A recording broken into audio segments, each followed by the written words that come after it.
하나님의 은혜와 주님의 사랑과 성령의 위로가 여러분들의 삶의 현장에 임하기를 간절히 축원합니다.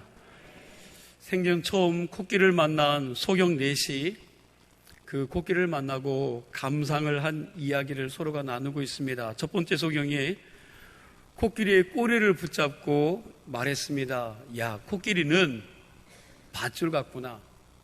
두 번째 소경이 코끼리의 다리를 끌어안고 이렇게 말합니다. 아니야, 코끼리는 기둥과 같아. 세 번째 소경은 배를 만져보고서는 웬걸 코끼리는 담벼락 같은 걸. 네 번째 소경이 코끼리의 귀를 만지면서 이렇게 이야기를 합니다. 이 사람들아 다 틀렸어. 코끼리는 두터운 멍석 같아. 여러분, 이 네 사람의 소경이 말한 코끼리에 대한 표현이 다 틀린 것은 아닙니다. 어느 정도 일리가 있는 이야기입니다. 그러나 어느 한 사람도 코끼리에 대하여 정확하게 표현한 사람은 없습니다. 오늘날 수많은 사람들이 제각각 하나님의 교회에 대하여 자기의 경험을 통해서 혹은 자기가 알고 있는 단편적인 지식을 가지고 교회는 이래야 된다, 교회는 저래야 된다면서 자기 주장을 펼칩니다. 그래서 수많은 이들이 자신들의 그 작은 지식을 가지고 교회에 대하여 토론하고 그러다가 자기 의견과 좀 다르면 서로가 상대방을 공격하고 때로는 심지어 싸우기도 합니다. 그러다가 가만히 살펴보면 대부분의 경우 여러분, 그것은 마치 소경이 코끼리를 만진 것처럼 단편적인 주장이라는 사실을 발견하게 됩니다. 그래서 저는 성경이 오늘날 우리에게 가르쳐주는 교회의 모습은 어떤 모습인가? 하나님께서 교회를 세우실 때 교회를 통하여 뭘 하기를 원하셨을까를 앞으로 몇 주간 살펴보려고 합니다. 아주 뜨거운 여름이지만 교회를 통해서 우리에게 주시는 하나님의 뜻을 깨닫고 분별하고 그리고 하나님의 은혜 아래 더 깊이 들어갈 수 있는 계절로 만드시기를 부탁드립니다. 오늘 본문 12절 말씀 이렇게 시작하죠. 몸은 하나인데. 그리고 조금 읽어가다 보면 그 끝부분에 이렇게 말씀합니다. 몸에 지체가 많으나 한 몸임과 같이 그리스도도 그러하니라. 즉 그리스도의 몸이 한 몸이라는 사실을 오늘 본문에서 가르쳐주고 있다는 것입니다. 이게 오늘 첫 번째 나눌 말씀의 주제인데 교회는 한 몸입니다. 한 몸. 한번 따라해 보세요. 교회는 한 몸이다. 우리가 하나라는 겁니다. 여러분, 우리가 하나라고 하는 이 사실을 언제 어떻게 깨닫습니까? 그럼 어떻게 깨달으세요? 같은 부모 밑에서 자란 형제들이 같이 모이면 야, 우리는 하나라구나 라고 느낄 때가 있습니다. 같은 고향 사람끼리 모였을 때에도 우리는 하나다라는 그런 느낌을 받기도 합니다. 그리고 출신 학교가 같은 동창생들이 모였을 때, 취미가 같은 동아리가 모였을 때에도 왠지 하나가 된 것 같은 그런 유대감을 느끼기도 합니다. 그런데 오늘 본문이 우리가 한 몸이라고 말할 때 어떤 의미에서 하나라는 것입니까? 어떻게 우리가 하나입니까? 우리는 똑같은 부모에게서 태어나지 않았고 똑같은 지역 출신도 아니고 같은 학교 출신도 아닙니다. 우리는 가진 것이 다르고 생각하는 것이 다 다릅니다. 그런데 우리가 어떻게 하나입니까? 본문 13절 말씀에 보면 우리가 하나인 이유 그리고 하나에 대한 근거가 소개되어지고 있는데 우리 13절 말씀, 우리 뜻을 좀 생각하면서 같이 읽도록 하겠습니다. 우리가 유대인이나 헬라인이나 종이나 자유인이나 다 한 성령으로 세례를 받아 한 몸이 되었고 또 다 한 성령을 마시게 하셨느니라. 아멘. 여기 두 번에 걸쳐 반복돼서 나오는 두 단어가 있습니다. 어떤 단어입니까? 다죠, 다. 다라는 말과 한 성령으로라는 그런 말씀이에요. 우리가 유대인이나 헬라인이나 종이나 자유인이나 다 한 성령으로 세례를 받아 한 몸이 되었고 그랬는데, 이 말은 우리 모두는 다 뭐라는 거예요? 한 명도 빠짐없이 똑같이 한 분 성령님을 통해서 동일한 세례를 받았기에 우리는 한 몸이 되었다는 겁니다. 이 말이 무슨 뜻입니까? 세례라는 것은 예수 그리스도의 보배로운 피로 말미암아 과거와 현재와 미래의 우리의 모든 허물과 죄가 다 깨끗이 씻김을 받고 하나님의 자녀가 되었다는 것을 고백하는 의식이 세례입니다. 그러니까 예수님의 보배로운 피로 말미암아 우리가 동일한 죄 사함의 세례를 받고 한 하나님의 다 같은 자녀가 되었기에 우리가 한 몸이 되었다는 것입니다. 즉, 교회 공동체의 시작과 정체성과 구속력은 내가 하나님의 자녀가 되었구나, 주님이 나의 구원자요 주님이시구나라는 이런 동일한 믿음의 고백과 확신 가운데 우리가 하나라는 동질성이 생겨난다는 것입니다. 그러하기에 교회에서 공유하는 유대감은 나랑 취미가 같아서, 출신 지역이 같아서, 사상이나 정치 색깔이 같아서, 나랑 생각과 뜻이 맞아서 느끼는 것이 아니라 오직 예수 그리스도를 믿는 믿음과 그분의 주인 되심을 시인하는 동일한 고백을 확인할 때 역시 우리는 한 몸, 한 공동체구나 하는 동질성을 느끼게 되는 것입니다. 그런데 여러분, 이것으로 끝나는 것이 아닙니다. 계속해서 13절 그 다음 말씀을 보니까 다 한 성령을 마시게 하셨느니라. 한 성령을 마신다는 이건 무슨 말입니까? 여러분, 이것은 한 성령을 호흡하게 하셨다는 겁니다. 즉, 우리가 예수 그리스도의 보배로운 피로 말미암아 구속함을 입어 하나님의 자녀가 되었을 뿐만 아니라 그 이후부터 하나님 나라 갈 때까지 계속해서 예수님의 영이신 성령님의 감동과 역사와 호흡 가운데 함께 한 공동체로 살아가게 되었다는 것입니다. 이게 한 성령을 마신다는 것입니다. 자, 좀 딱딱한 말씀이지만 정리해 보겠습니다. 믿는 성도들이 왜 하나입니까? 교회가 왜 하나입니까? 취미가 같아서도 아니고, 생활 수준이 같아서도 아니고, 배운 수준이 같아서도 아닙니다. 우리는 모두가 취미가 다르고, 고향도 다르고, 외적인 보이는 이 외모도 다르고, 가진 것도 천차만별이지만 똑같은 한 분 성령으로 말미암아 예수 그리스도의 보배로운 피로 말미암아 우리가 구속함을 얻은 하나님의 한 자녀이기 때문인 줄로 믿으시기 바랍니다. 그래서 하나예요. 그리고 지금도 한 성령님의 일치되는 지혜와 성령의 감동을 따라서 한 마음을 가지고 순종하며 따라가고 있기 때문에 여러분과 제가 하나인 줄로 믿으시기 바랍니다. 바로 이 점에서 현대 교회의 어려움과 그리고 잘못된 부분이 여러분 지적되어야 합니다. 오늘 우리 한국교회 안을 들여다보면 얼마나 많은 사람들이 서로 나뉘어 있는지 모릅니다. 만일 출신 지역에 따라, 경제력과 학력에 따라, 아니면 정치 색깔과 그 모든 삶의 수준에 따라 그들끼리만 모이는 교회가 있다고 한다면 과연 이런 교회가 정상적인 교회이겠습니까?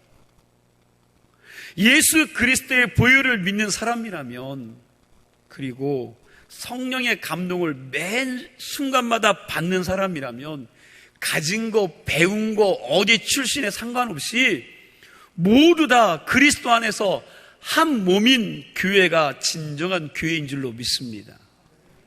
여러분, 한 성령의 세례를 받고 지속적인 한 성령의 감동과 역사와 호흡 속에 살아가고 있는 우리가 다 한 몸이라는 이 말에 의미하는 것이 뭡니까? 이 말씀은 한 몸으로 살아야 된다는 명령이기도 한 것입니다. 한 몸. 한 몸으로 살아야 된다는 말을 쉽게 표현하면 동고동락이 됩니다. 고통도 함께하고 기쁨도 함께하는 거죠. 이게 한 몸입니다. 오늘 본문 26절 말씀입니다. 우리 26절 말씀 뜻을 생각하면서 함께 읽겠습니다. 만일 한 지체가 고통을 받으면 모든 지체가 함께 고통을 받고, 한 지체가 영광을 얻으면 모든 지체가 함께 즐거워하느니라. 아멘. 뭐예요? 여러분, 이 본문 26절 말씀이 한 몸의 특징입니다. 초대교회에 달변가였던 크리스토스톰이라는 교부가 있었는데, 얼마나 설교를 잘했으면 그를 표현하기를 황금의 입을 가진 사람이라 그렇게 이야기했어요.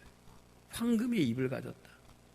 이 크리스토스톰이라는 교부가 여러분과 제가 함께 읽은 이 본문 26절 말씀을 설교하면서 이런 이야기를 했습니다. 잘 들어보시기 바랍니다. 만일 가시가 발꿈치에 박히면 온몸이 아파하고, 만일 머리에 면류관이 씌어지면 온몸의 모든 지체가 다 그 영광을 함께 누린다. 입이 기쁜 말을 하는데 왜 눈이 웃는가? 이유는 한 몸이기 때문이다.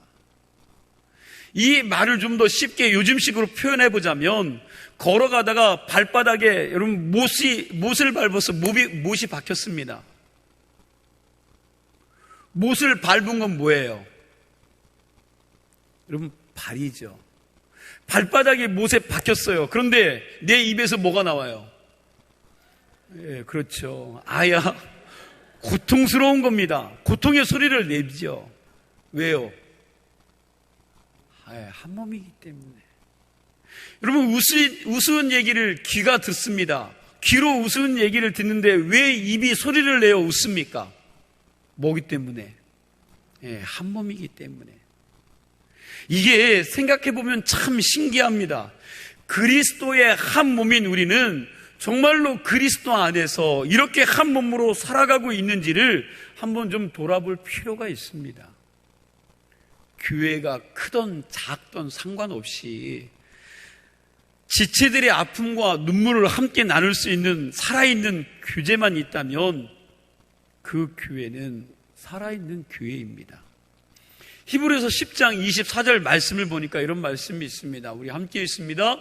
서로 돌아보아 사랑과 선행을 격려하며. 자, 서로 돌아보아 사랑과 선행을 격려하라고 했습니다.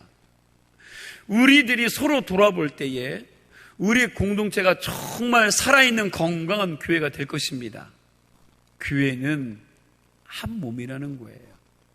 우리 주문진 감리교회 성도님들이 한 성령의 세례를 받고 한 성령으로 호흡하며 예수 그리스도 안에서 한 몸이라는 의식을 가지고 서로 끌어안고 돌보게 될 때 가족과 같이 한 몸이 되는 건강한 교회가 될 줄로 믿습니다. 두 번째로 오늘 본문이 또 가르치는 것이 있는데 그게 뭐냐 하면 교회는 한 몸이지만 동시에 다양한 지체를 가지고 있다는 사실입니다. 교회는 한 몸이지만 다양한 지체를 가지고 있다는 거예요. 교회는 한 몸이지만 다양한 지체가 있습니다. 여러분 중요합니다. 이 말을 통해서 우리가 배울 것 두 가지가 있습니다. 첫째는 우리가 서로 다르다는 것을 뭐 해야 돼요? 인정하고 그리고 다른 것을 더 소중하게 여겨야 된다는 겁니다. 말이 복잡한 것 같은데 다시 말씀드리면 서로 다른 지체들끼리 서로 다른 것을 인정할 뿐만 아니라 다르기 때문에 오히려 더 소중하게 여겨야 된다는 거예요. 다르기 때문에. 여러분, 코와 입이 같아요, 달라요? 다르지요. 귀와 머리가 다르고 손과 발이 다릅니다. 그런데 이렇게 다르기 때문에 한 몸을 이루는데 꼭 필요한 존재들입니다. 눈이 예쁘다고 몸에 몽땅 눈만 달려있으면 여러분 어떻게 되겠습니까? 징그럽겠죠. 징그러울 겁니다.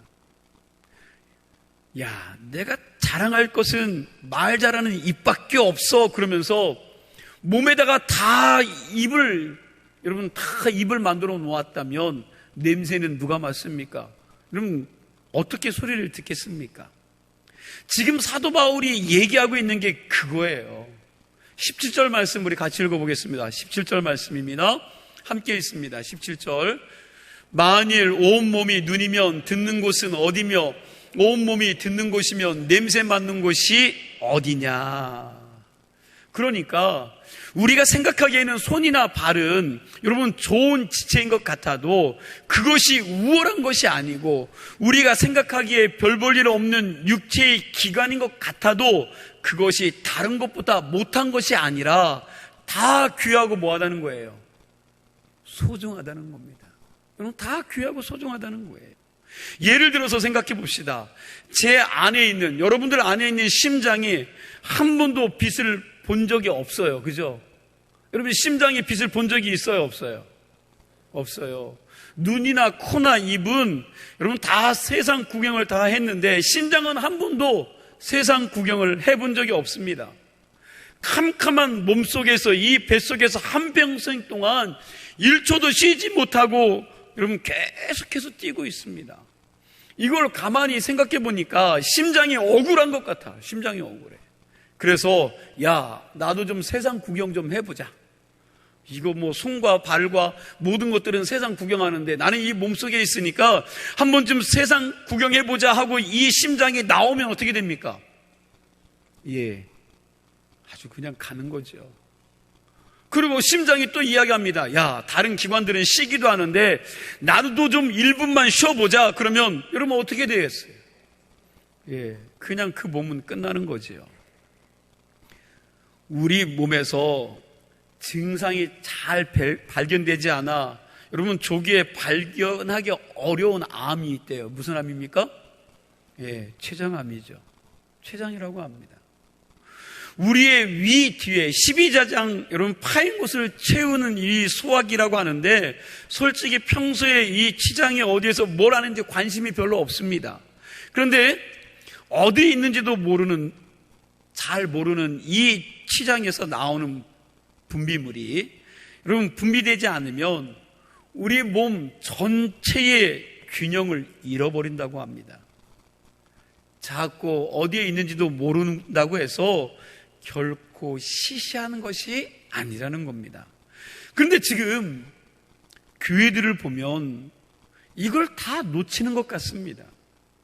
많은 사람들이 교회에서 이름 없이 헌신하고 봉사하기보다는 여러분 자기의 이름을 드러내고 끊임없이 자기 얼굴을 내미는 것을 여러분 열심을 내고 그것이 잘하는 줄 알아요.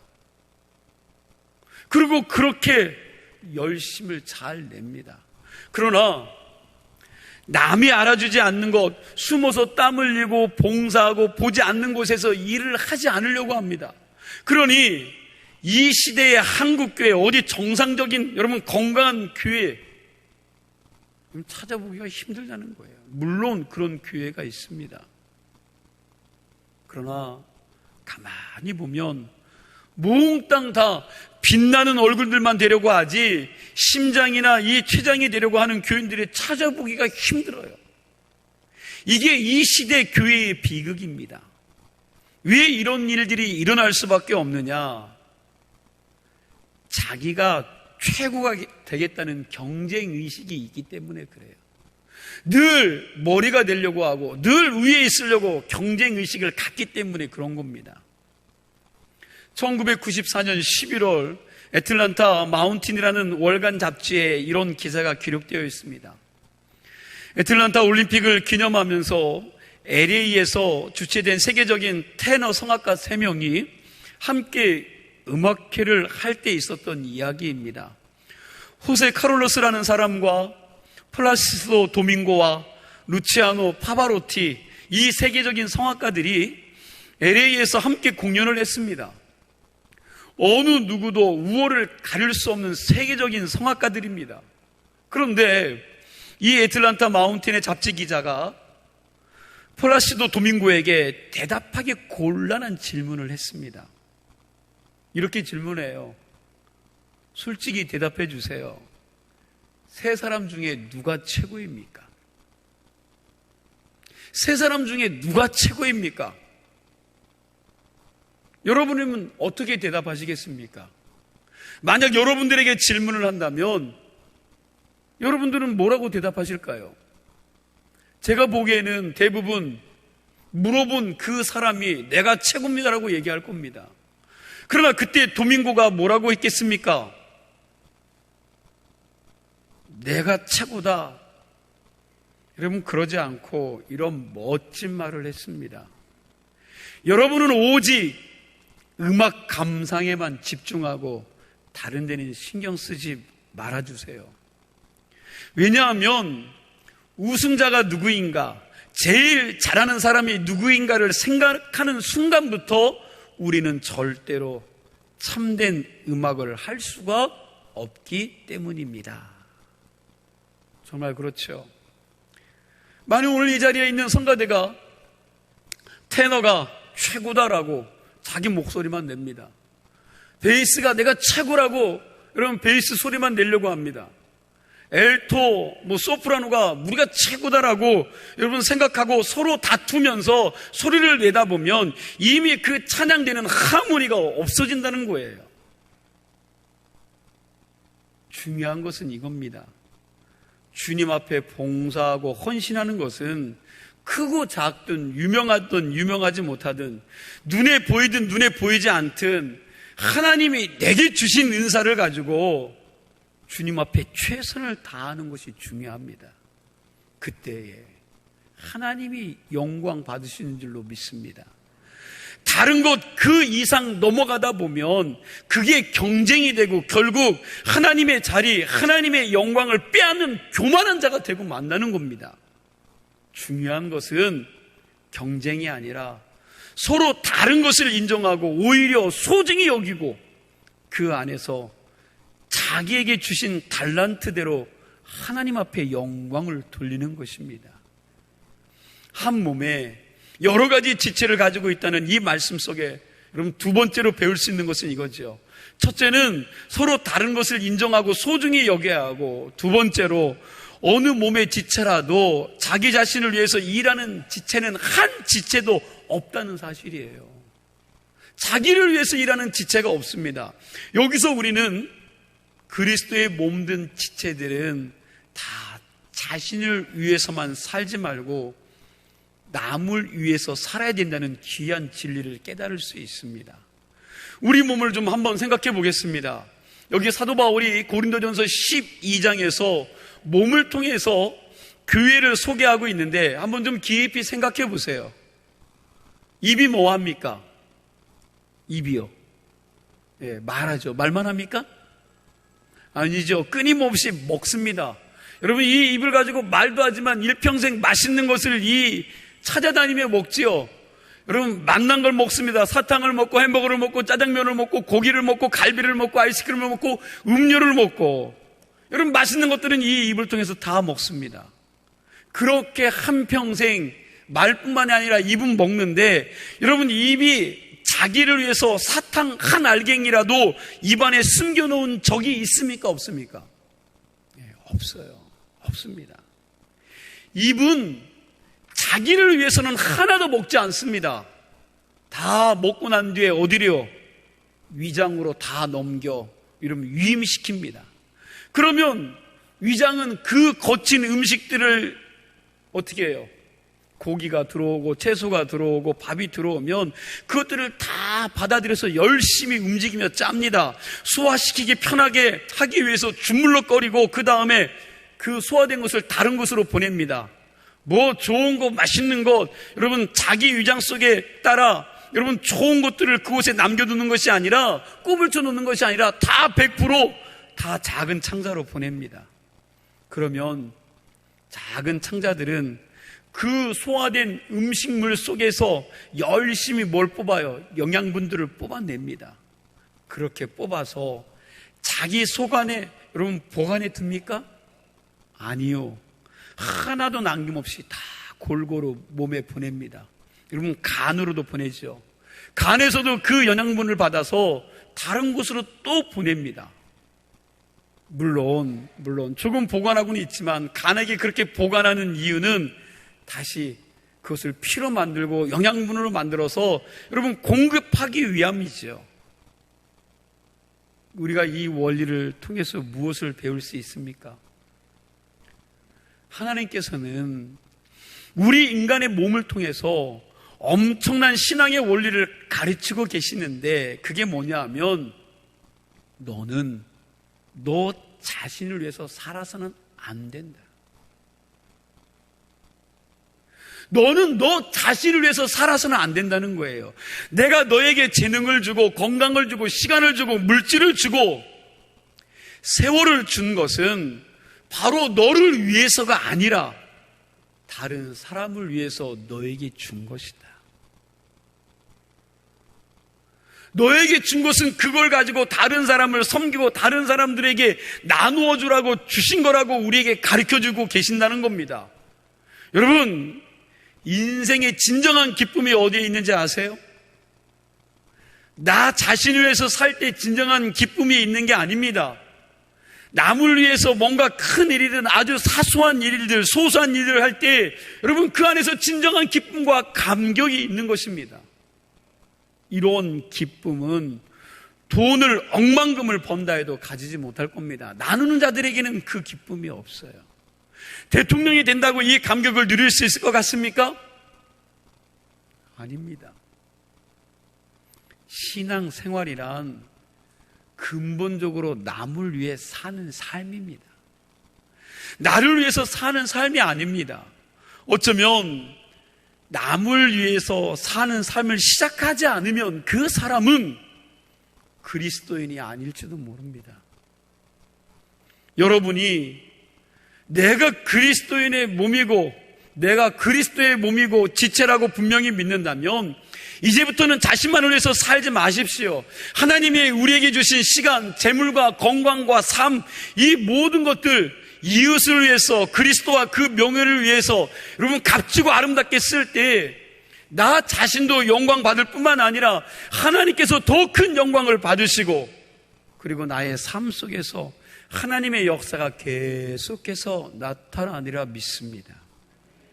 마지막 세 번째로 너희는 그리스도의 몸이라고 말씀하고 있습니다.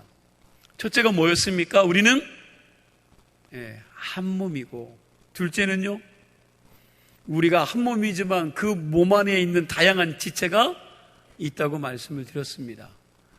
세 번째로 우리는 그리스도의 몸입니다. 27절 말씀을 같이 읽겠습니다. 오늘 본문 27절 말씀 함께 읽습니다. 너희는 그리스도의 몸이요 지체의 각 부분이라. 아멘. 여기 그리스도인의 몸이라는 말의 뜻이 뭡니까? 여러분 간단합니다. 내 몸이 내 것이 아니라 예수 그리스도의 몸이라는 것입니다. 우리 신체 구조를 굳이 따지자면 여러분 두 부분으로 나눌 수 있어요. 머리하고 몸으로 나뉩니다. 머리란 뭐냐? 이 몸을 통제하는 통제실입니다. 여러분 이 머리가 이 몸을 통제한다는 거예요. 오늘 고린도전서 12장에서 신체 구조를 통해서 교회를 설명하고 있는데 크게 나눌 때는 바로 머리와 몸으로 나누는 것입니다. 머리는 누구이고 몸은 누구입니까?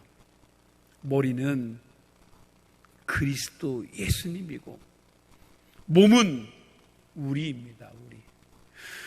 몸 중에 어떤 사람은 코가 될 수도 있고 어떤 사람은 귀가 될 수 있고 어떤 분은 눈이 될 수 있습니다. 그러므로 여기 너희는 그리스도의 몸이요 라는 말은 그리스도의 몸된 우리는 우리의 머리 대신 예수 그리스도의 뜻대로 그리스도의 통제를 따라서 한 번밖에 못 사는 이 삶을 살아야 한다는 것을 가르쳐주고 있는 말씀입니다. 즉 몸을 제 마음대로 해서는 안 된다는 거예요.